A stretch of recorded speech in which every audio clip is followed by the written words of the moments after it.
parents qui sont en dehors de France, avec lesquels je suis en contact, et je me rends compte que la problématique nationale, elle n'est pas locale, elle est nationale. Chacun se bat en fait dans son coin pour essayer d'améliorer la qualité de l'air aux abords de son établissement. Et nous avons réfléchi une possibilité de pousser vers la promulgation d'une loi.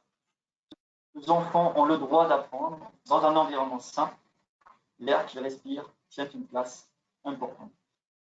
Donc, Ténérinucci, le président de Respire, qui nous a permis justement d'installer ces capteurs dans le quartier pays. À toi, Tony. Merci beaucoup, Amit. Désolé pour mon intervention un peu abrupte. Donc, bonjour à tous, Tony Renucci. Je suis le directeur général de l'association Respire dont Hamid a parlé pendant son exposé. Hamid, est-ce que tu pourrais juste diffuser à tout le monde le lien que je t'ai envoyé avec les courbes de pollution autour de Pleyel?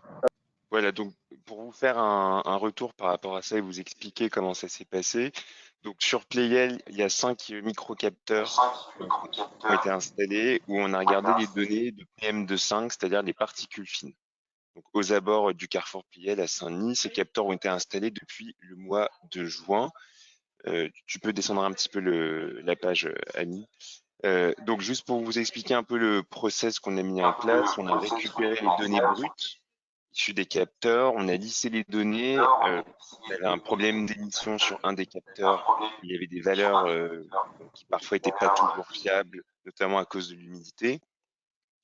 Et donc une fois qu'on a fait ça, pour vérifier que nos mesures étaient crédibles, on a regardé la corrélation avec la station Air-Paris, c'est un petit peu plus bas à 1000. Donc la station Air-Paris de mesure, elle est située à proximité de l'A1. Et ce qu'on remarque, c'est qu'il y a une très bonne corrélation entre nos mesures et les mesures d'Air-Paris, ce qui prouve que les mesures des microcapteurs sont crédibles. Ça, c'est intéressant. Alors, si on descend un petit peu, encore, voilà. Donc là, vous voyez la corrélation. Et donc ça, c'est voilà. Maintenant, ça, c'est ce qui est vraiment intéressant à regarder, c'est les données par heure et par jour de la semaine. Donc, pour rappel, il y a une limite de concentration annuelle des particules fines qui est de 5 microgrammes par mètre cube. Il y a une limite journalière qui est à 15, mais sachant que c'est déjà une mesure un peu exceptionnelle, c'est-à-dire que elle est acceptable seulement dans 1% des cas. Ce qui veut dire normalement, il faudrait arriver à 15 uniquement dans 1% des cas. Alors, si vous regardez les courbes avec la médiane, vous voyez qu'on est constamment au-dessus de 5 microgrammes par mètre cube. Qu'est-ce que ça veut dire? Ça veut dire que donc, notre courbe à nous, c'est la courbe orange. Celle la bleue, c'est Air-Paris. Ça veut dire qu'on a 50% des valeurs mesurées par nos microcapteurs qui sont au-dessus des 5 microgrammes. Vous pouvez le voir sur toutes les courbes de la semaine. Donc, on dépasse en permanence les recommandations de l'OMS en termes de particules fines. Si vous regardez le percentile 90%, qu'est-ce que ça signifie? Ça signifie que 10% des valeurs sont au-dessus des données qu'on a sur nos courbes. Donc, ça veut dire qu'on a des dépassements.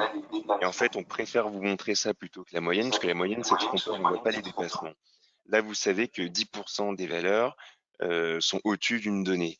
Donc, par exemple, vous voyez qu'on a des dépassements qui sont au-dessus de 15 quasiment tout le temps. Alors que 15, c'est la limite journalière qui est acceptée par l'OMS uniquement dans 1% des cas. Vous voyez bien que nous, on la dépasse quasiment tout le temps. Exactement. Et enfin, la dernière partie, c'est la probabilité de dépasser la valeur de 15. Et là, nous, ce qu'on voit, donc c'est en pourcentage, et ce que vous voyez, c'est qu'on a une probabilité élevée qui est de l'ordre de 20 à 50%. Donc, on a 20 à 50% de probabilité de dépasser le seuil de 15 microgrammes par mètre cube. Qu'est-ce que ça veut dire? Toutes ces données, ça veut dire qu'on est déjà dans une situation qui est critique, avant même que l'échangeur autoroutier ait été finalisé, que les travaux soient terminés, où on dépasse les recommandations de l'OMS, alors même que l'échangeur n'est pas encore en fonctionnement. Voilà, donc pour récapituler, on a des microcapteurs qui donnent des données qui sont crédibles, qui constatent les dépassements de concentration de particules fines et une situation qui est déjà critique, qui est déjà au-dessus des recommandations de l'OMS, alors même que l'échangeur autoroutier n'est pas encore en fonctionnement, ce qui veut dire qu'une fois qu'il sera finalisé, on aura une pollution aux abords de l'école PIL qui sera d'autant plus nocive, y compris pour les enfants de cette école. Et juste quand même pour vous donner quelques pistes de solutions, mais je pense qu'elles ont été abordées par Ami d'avant, ce qu'il faut vraiment, c'est sanctuariser les abords des écoles pour qu'on ne puisse plus avoir des ouvrages et des projets de construction d'échangeurs autoroutiers à proximité des écoles. C'est ça qui n'est pas normal en fait dans ce projet, parce que on n'a pas suffisamment pris en compte les risques liés à la pollution de l'air. Et effectivement, j'ai parlé du projet d'Amid à deux députés, donc Claire Pitola, qui est députée des Bouches-du-Rhône et qui préside un groupe d'études Air et Santé, qui, elle, a porté des amendements pour créer ce qu'on appelle des rues scolaires, c'est-à-dire la possibilité de donner aux maires le pouvoir, la capacité d'imposer des rues où tout simplement on apaise, on réduit, voire on supprime le trafic à proximité des écoles pour lutter contre la pollution de l'air aux abords des écoles et qui frappe les enfants. Et j'en ai également parlé à Jean-Luc Fugit, qui est député, je crois, vers Lyon et qui est président du Conseil national de l'air et qui est aussi très intéressé par ce sujet. Voilà. Bon, on arrive en fin de mandature, donc c'est vrai que c'est pas évident de pousser des nouveaux sujets, mais c'est des choses qu'on garde en tête pour la prochaine mandature et pour les futurs parlementaires qui travailleront sur ce sujet. Voilà. Bon. Ben, merci à vous tous. Je vous laisse et bonne fin de réunion.